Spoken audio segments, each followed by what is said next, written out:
স্বামী রাগ করলে স্ত্রী তার নিকট এসে হাতে হাত রেখে বলে, তুমি খুশি না হওয়া অবধি আমি কিন্তু ঘুমাবো না।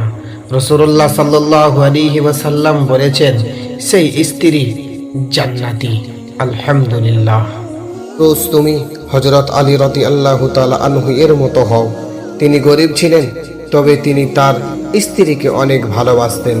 তিনি ঝগড়া করলে তাকে জিতিয়ে দিতেন, রাগ করলে তার সাথে ভালোবাসার কথা বলতেন, গল্প শোনাতেন, মাঝে মাঝে স্ত্রীর প্রশংসাও করতেন, আল্লাহর কাছে শুকরিয়া আদায় করতেন।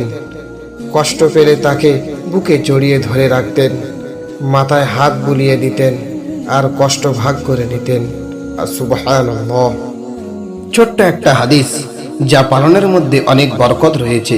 রাসূলুল্লাহ সাল্লাল্লাহু আলাইহি ওয়াসাল্লাম বলেছেন, যখন তোমাদের কেউ খায় তখন যেন পাত্রের মধ্য থেকে না খায়, বরং সে যেন পাত্রের কিনারা থেকে খায়, কেননা খাবারের বরকত পাত্রের মধ্যভাগে অবতীর্ণ হয়। আলহামদুলিল্লাহ।